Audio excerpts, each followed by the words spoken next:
Until you make the unconscious conscious, it will guide your life and you will call it fate. Famously said by Carl Jung. Today we're going to speak about making some of the unconscious conscious in the form of your limiting beliefs, the stories that you tell yourself. This is based on my experiences and the stories that I told myself, and as a result, the limiting beliefs that I had, and how that led into self-sabotage and didn't prevent me getting what I needed to get or going where I needed to go. It prevented me feeling the way I wanted to feel on the way. And it robbed me from happiness, it robbed me from joy, it robbed me from pleasure, and it robbed me from taking some gratitude in some of the things that I was able to achieve. Limiting beliefs are essentially the stories that you tell yourself, and they're the things that are holding you back. And I'll get into this, and there's going to be 3 sections about this for you to better understand it, because sometimes some of these concepts can be very vague, can be very broad, can be very kind of grey in terms of your understanding of limiting beliefs, and the stories that you tell yourself will be personal to you. So I'm going to give you examples of some of the stories that I told myself, and how to identify them, and what you can do to, I'm not going to say fix, but correct. It's hard because me saying fixing means that it's not fixed, and there can be negative connotations with that. So the first thing that you have to do is to first identify your limiting beliefs. The way in which you need to do that and make the unconscious conscious, that's the first step. The first step is awareness. The first step is self-awareness. The first step is understanding, separating your thoughts from you, because you aren't your thoughts. Your consciousness is not led only from your brain. I have had such an issue with this in the past. It feels like through any problem, through anything that I face, I think that thinking about it will get me out of the problem. Using my brain, using cognition, not relying on my gut or my heart, just thinking that my consciousness comes from behind my eyes in my brain. And that's normal.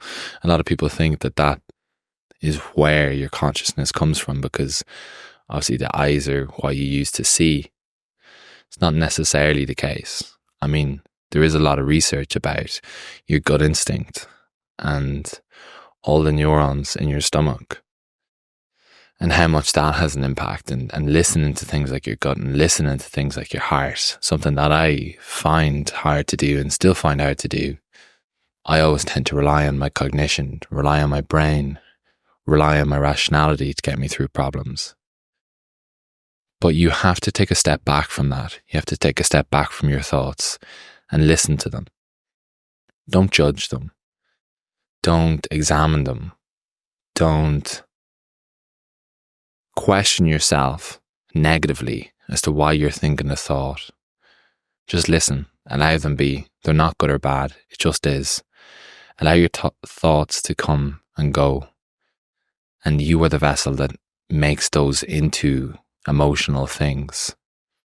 Like, a thought isn't good or bad. It's just what you label it, using your emotion, using your perception of it. So listen to your thoughts. Understand them. If you can't meditate, if your mind is racing, if you're lying in bed at night and your mind is absolutely full, listen to it from a third person. Hear it, understand it. Does it serve you? Does it not? You don't even have to go that far. You just have to listen to it. And listen to those voices and understand what they're saying. Listen to those voices when you achieve a goal. Let's say you set out a goal to do something. You achieve that goal. What do you tell yourself? What do the voices in your head say? How do you perceive you hitting that goal? And what do you say to yourself and what do you say to other people? Do you instantly downplay it like I did? Do you instantly attribute it to luck? Do you instantly say that, I was just doing my job, or it's really that easy? It's not that hard when you actually try. That robs you from taking some recognition in the things that you've received or the things that you've done. For example, this might be very abstract, but I'll give you an example to try and ground this into reality. Straight after, one of my limiting beliefs were straight after I achieved anything in terms of a physical domain, like doing a half marathon, or when I did the 10K for the very first time, I always told myself that if I was left to my own devices, I'd be quite a lazy, unmotivated person. I said that, anybody can do what I've done if they just follow the plan. Anybody can do what I've done if they just follow these clear guidelines. Yes, it can be that easy, but I was robbing myself of the ability to take gratitude in the thing that I achieved, robbing myself of identifying with a new person. And I kept identifying myself with the previous version of myself. As I spoke about in one of the previous videos, that shadow version of myself. I kept identifying with this younger Brian, this unmotivated Brian, this undisciplined Brian, this lazy Brian, this overweight Brian. I kept identifying with him. I feared that if I took gratitude, if I recognize myself for achieving something like that goal, or identifying with a new version of myself, that I would become complacent, that I would take the foot off the gas, that I would let the slack out, and I would revert to this older version of myself. And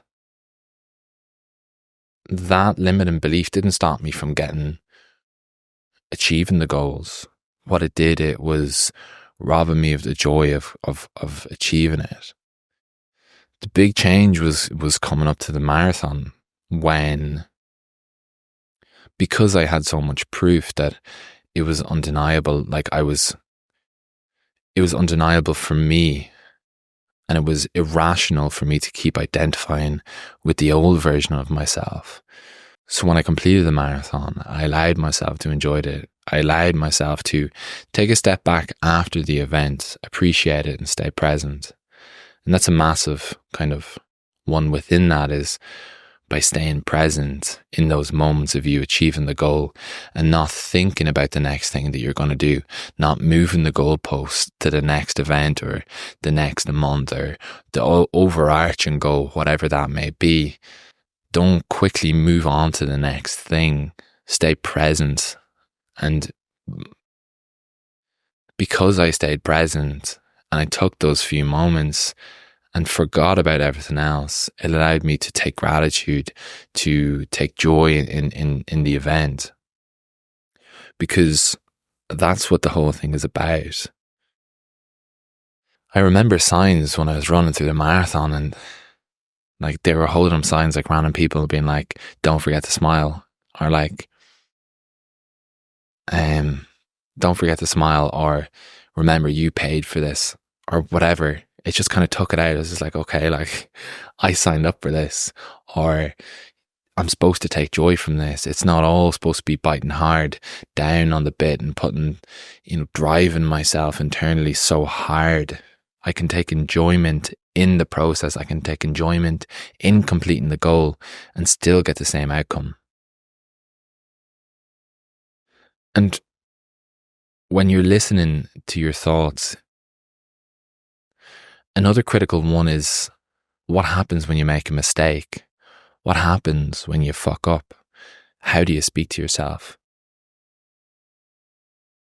I remember if I would do something when I was growing up and I would make a mistake and I would out loud say, Brian, you fucking idiot.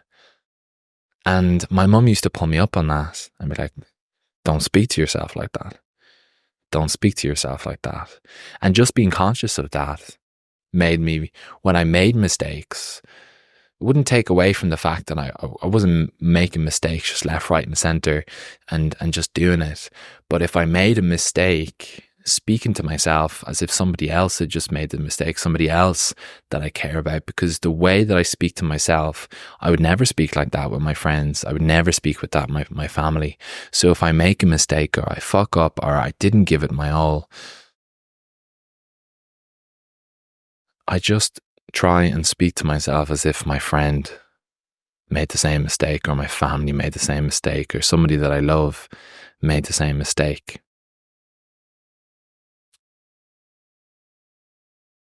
Because I'm trying to think of examples. I think one big one within that kind of running domain was when I massively underhydrated. I decided to go out for a long run, like peak summer hours, and I finished up at 11 a.m. and there was this massive catastrophe within my last hour because I was so dehydrated. I couldn't run any longer and I genuinely thought I was going to faint. Instead of me being really critical about myself, being like, you're a fucking idiot, I can't believe that you've made this mistake, why have you done that, that was stupid, why did you not bring more water, why did you leave so late in the day? It's just like, okay, this is a learning curve, I'll go again next week, it's not that deep, it's not the end of the world, you gave it your best, you only made a mistake because you didn't know what it would be like. You didn't realize, you don't know what you don't know. And now you know, and you won't make that mistake again. And that's okay. So listening to yourself when you make mistakes and listening to how you speak to yourself.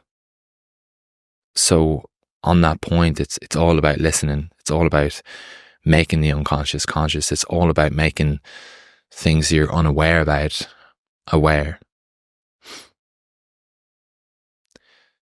The second point, I think it's important to give you some examples of limiting beliefs.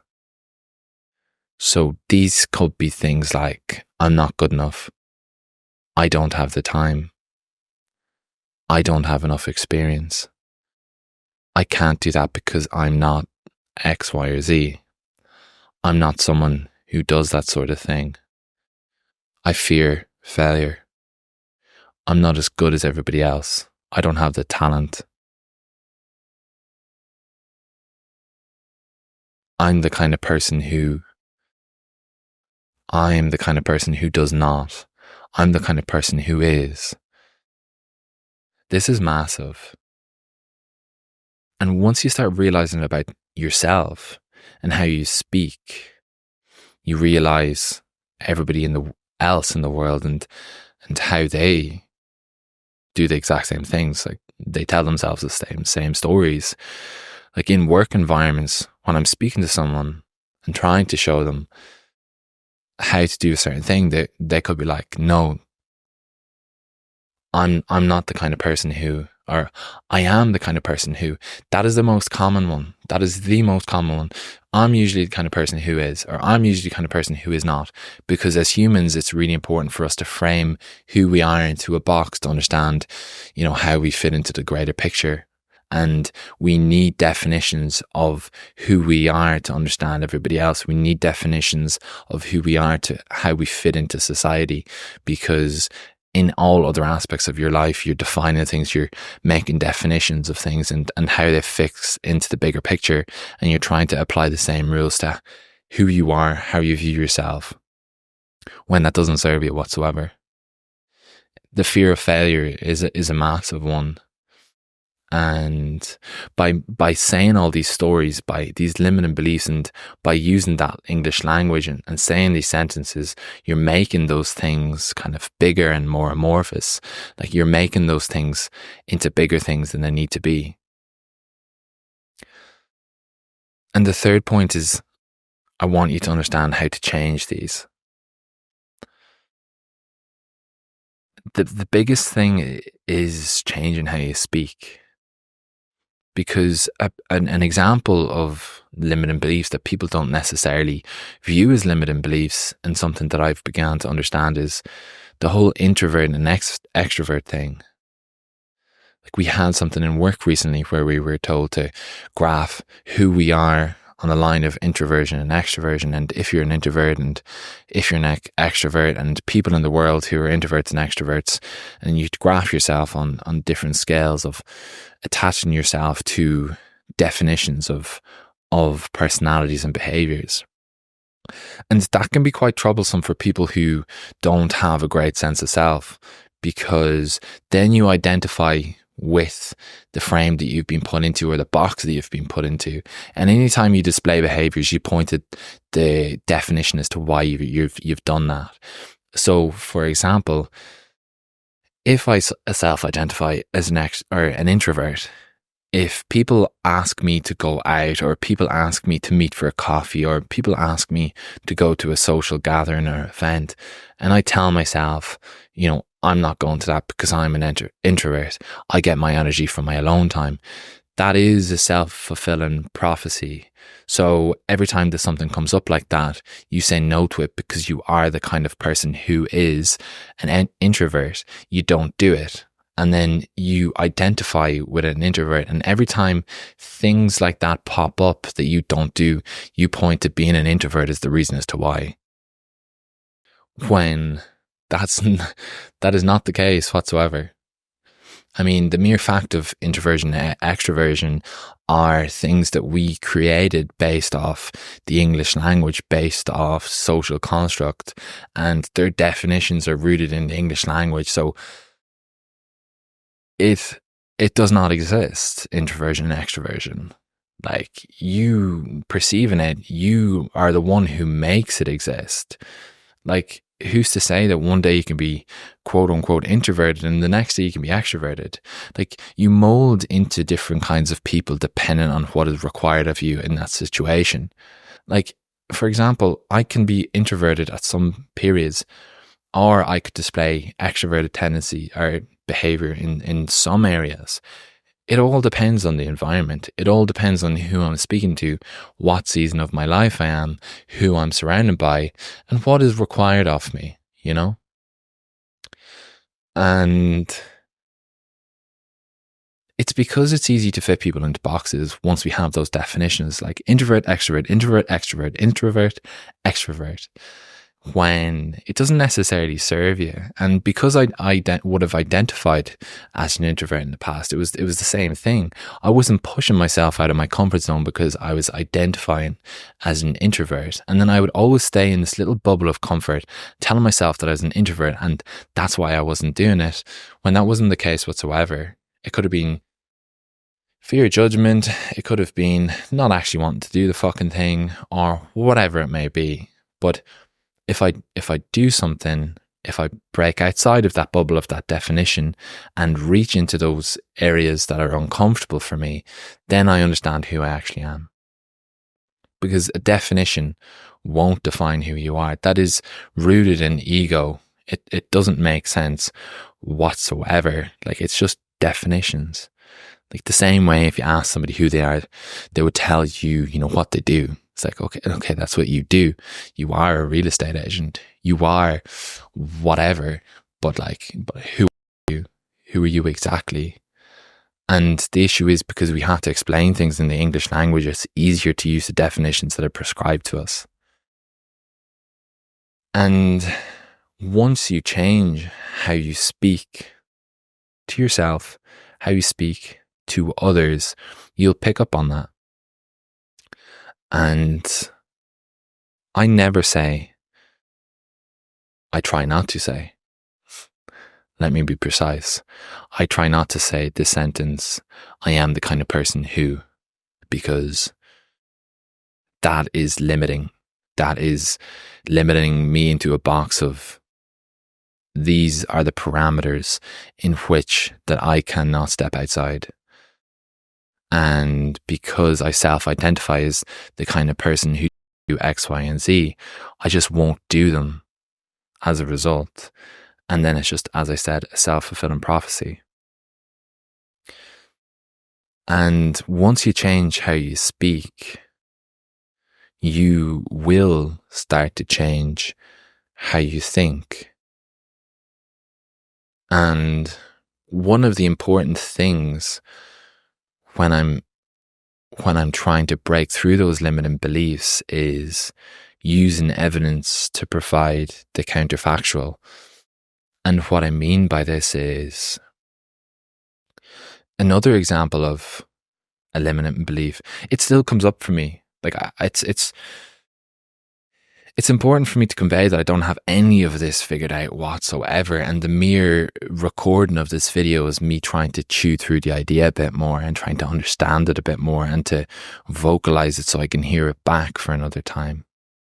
But a good example of this that was very, very recent is moving into a new managerial role for the first time. First time being a manager, like with a lot of people under me. First time moving into a proper leadership position. This whole thing, my criteria of me being eligible to do the leadership position was based off my previous experience. And the night before, I went down a negative spiral of thinking. All of a sudden, I was sitting on the sofa and started feeling quite anxious, and I didn't necessarily know what it was. And then I started thinking about the fact that tomorrow was the big day, a night before school kind of vibes, and I started getting very worked up.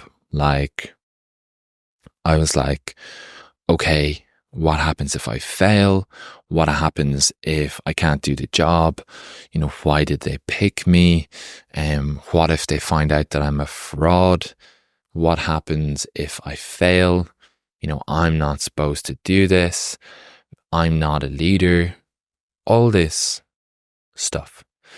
And even though I knew all the answers of, like, you know, this feeling of imposter syndrome is like, you know, a sense that you're going in the right direction, or like, you know, you need to use the proof.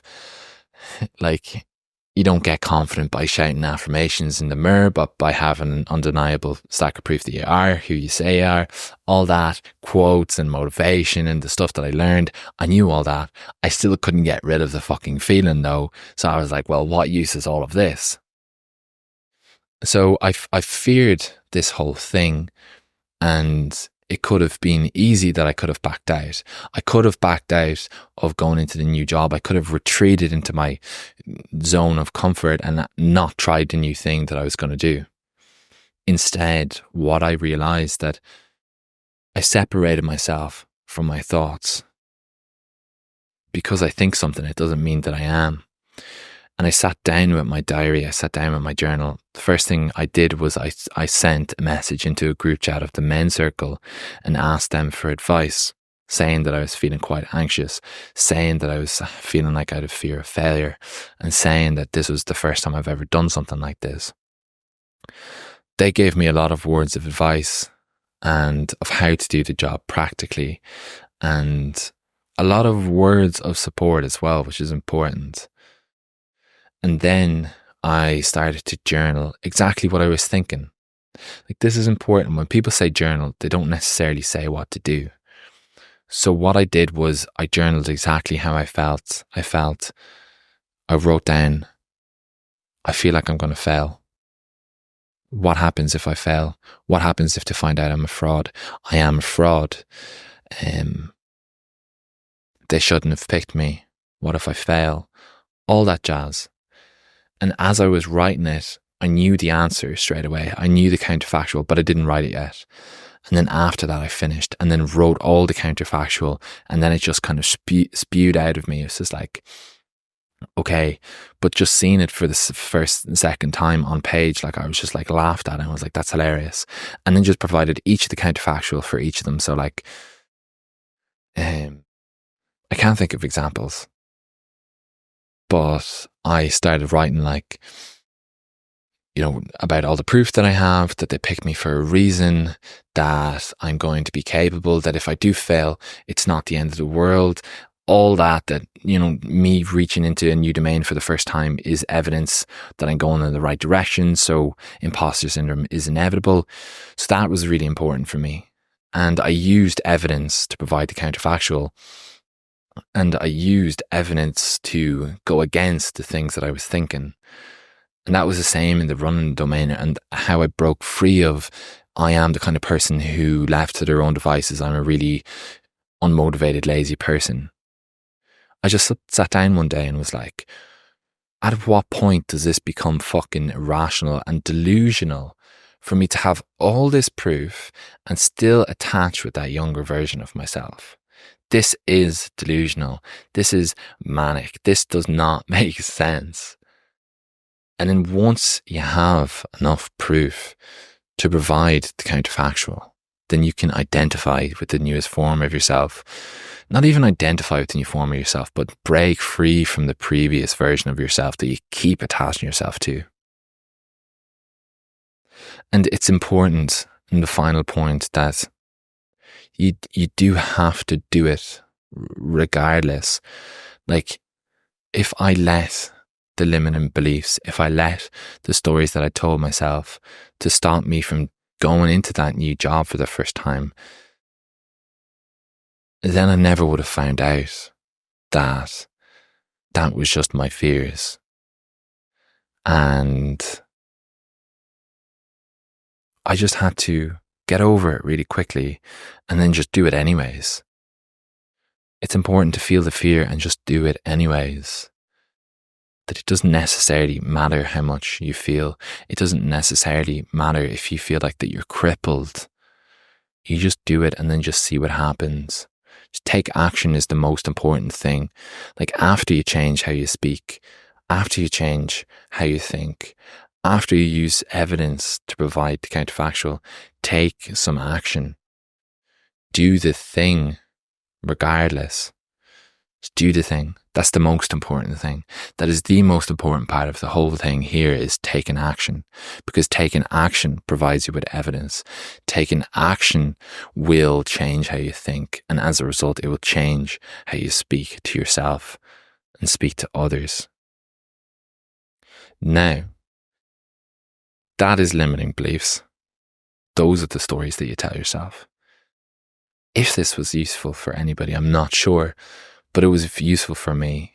And as I said last week, it was useful for younger Brian, because not until I saw a video on YouTube, and not until I listened to a podcast, did I realize about the stories that I was telling myself. I told somebody, I'm not sure who it was, there was actually a Theo Von and Tony Robbins podcast when Tony was interviewing, or he was asking Theo some questions about his limiting beliefs and the fact that he can't take gratitude in some of the things that he achieved. Did I take a step back and be like, whoa, I'm doing the exact same thing, but in my life, but with another problem? It made me figure out that people in those positions are also going through the same things, but it also made me realize something that seemed so obvious after I found out that information was not so obvious 10 minutes before. So after all this video, after all this podcast, wherever you're listening or watching to this, if you can look at your life through the same lens and think, what are the stories that I tell myself? How do I speak to myself? Do I speak to myself the way that I would speak to others? And what are the things I self-identify with? What are the versions of myself in the past that I identify with? Then you will get a clear understanding of the stories that you tell yourself, your limiting beliefs, and examining them further and becoming conscious of them. Because, as I said at the start, until you make the unconscious conscious, it will guide your life and you will call it fate.